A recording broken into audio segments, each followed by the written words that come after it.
Daniel pasal 5, tulisan di dinding. Raja Belshazzar mengadakan pertemuan yang besar untuk para pembesarnya, 1.000 orang jumlahnya, dan di hadapan 1.000 orang itu ia minum anggur. Dalam kemabukan anggur, Belshazzar menitahkan orang membawa perkakas dari emas dan perak yang telah diambil oleh Nebukadnezar ayahnya dari dalam bait suci di Yerusalem, supaya raja dan para pembesarnya, para istri dan para gundik mereka minum dari perkakas itu. Kemudian dibawalah perkakas dari emas dan perak itu yang diambil dari dalam bait suci rumah Allah di Yerusalem, lalu raja dan para pembesarnya dan para istri dan para gundik mereka minum dari perkakas itu.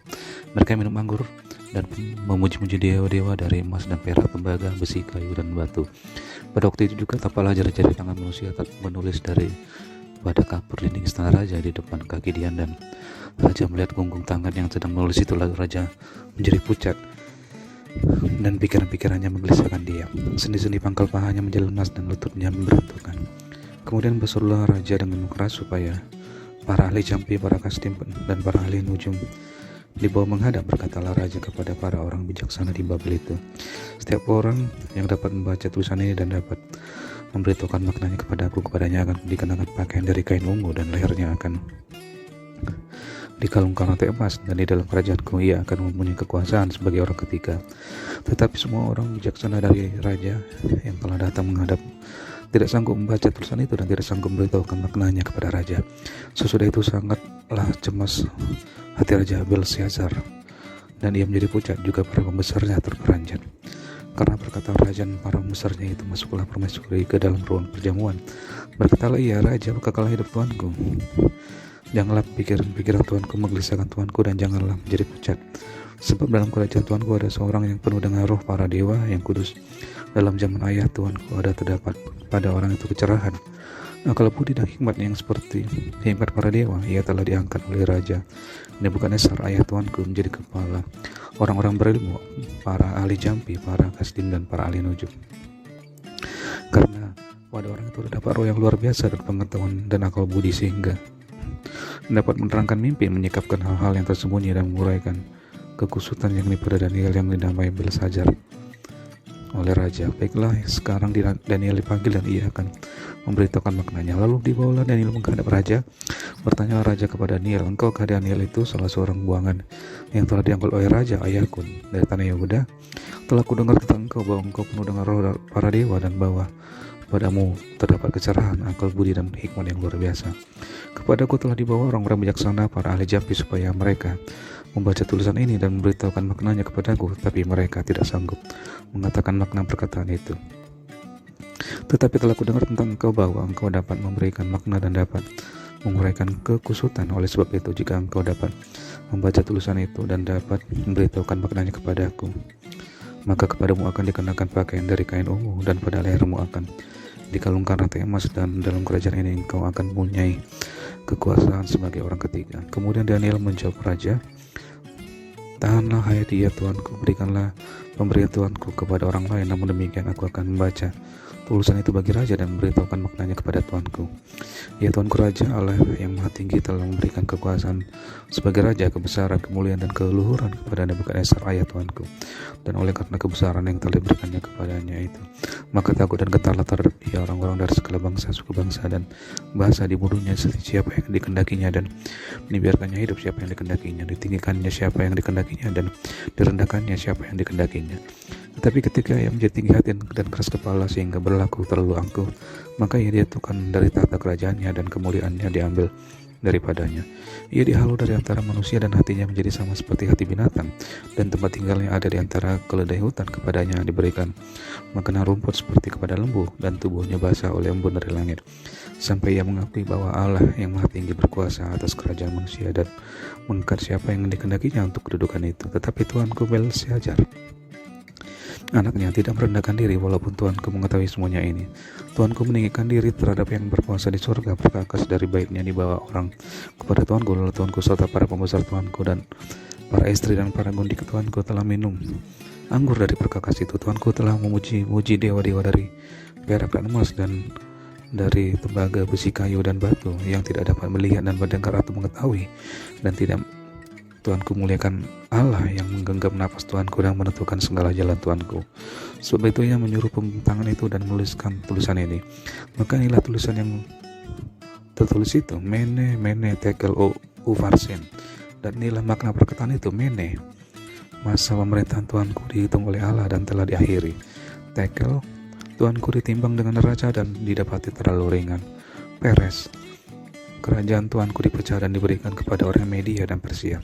Lalu atas titah Belshazzar dikenakanlah kepada Daniel pakaian dari kain ungu, dan pada lehernya dikalungkan rantai emas, dan dimaklumkanlah tentang dia bahwa di dalam kerajaan ia akan mempunyai kekuasaan sebagai orang ketiga. Pada malam itu juga terbunuhlah Belshazzar, raja orang Kasdim itu. Daniel pasal yang ke-6. Gua singa. Darius orang Media menerima pemerintahan ketika ia berumur 62 tahun. Lalu berkenanlah Darius mengangkat 120 laki-laki raja dan atas kerajaannya mereka akan ditempatkan di seluruh kerajaan. Membawahi mereka diangkat pula 3 pejabat tinggi, dan Daniel adalah salah satu dari ketiga orang itu. Kepada mereka lah para wakil-wakil raja harus memberi pertanggungan jawab supaya raja jangan dirugikan. Maka Daniel ini melebihi para pejabat tinggi dan para wakil raja itu,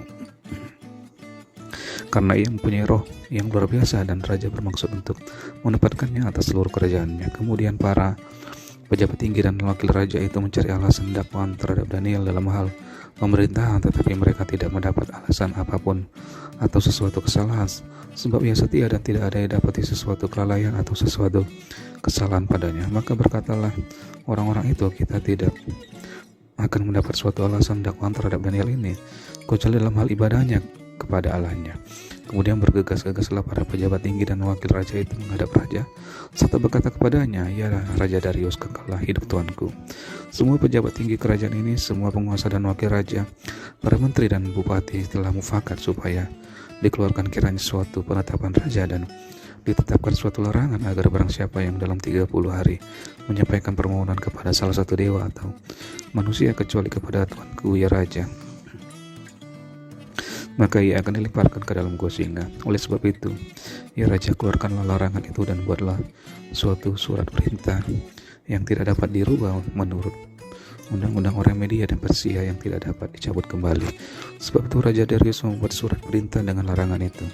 Demi dengar Daniel bahwa surat perintah itu telah dibuat, pergilah ia ke rumahnya. Dalam kamar atasnya ada tingkap-tingkap yang terbuka ke arah Yerusalem. 3 kali sehari ia berdoa serta muji Allahnya seperti yang biasa dilakukannya. Lalu orang-orang itu bergegas-gegas masuk dan mendapati Daniel sedang berdoa dan bermohon kepada Allahnya. Kemudian mereka menghadap raja dan menanyakan kepadanya tentang larangan raja. Bukankah Tuanku mengeluarkan suatu larangan supaya setiap orang yang dalam 30 hari menyampaikan permohonan kepada salah satu dewa atau manusia kecuali kepada Tuanku ya Raja akan dilemparkan ke dalam gua singa? Jawab raja, perkara ini telah pasti menurut undang-undang orang Media dan Persia yang tidak dapat dicabut kembali. Lalu kata mereka kepada raja, Daniel, salah seorang buangan dari Yehuda tidak mengindahkan Tuanku ya Raja dan tidak mengindahkan larangan yang Tuanku keluarkan, tetapi 3 kali sehari ia mengucapkan doanya.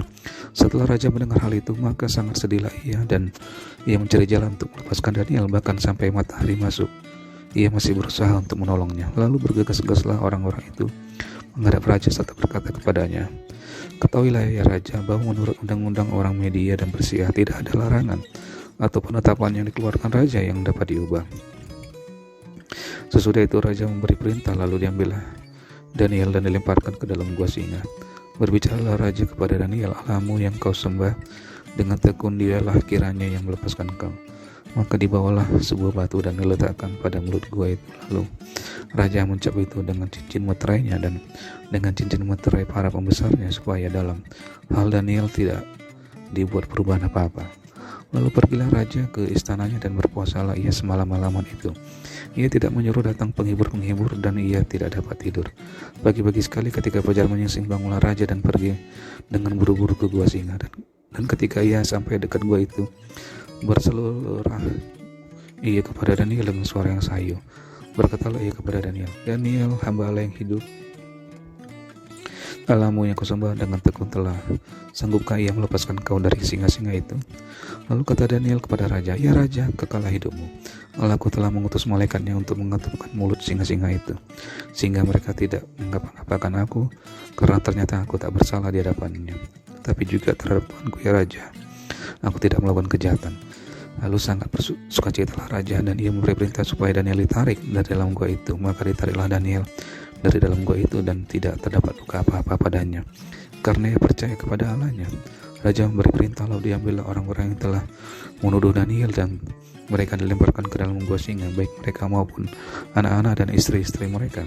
Belum lagi mereka sampai ke dasar gua itu, singa-singa itu telah menerkam mereka, bahkan meremukkan tulang-tulang mereka.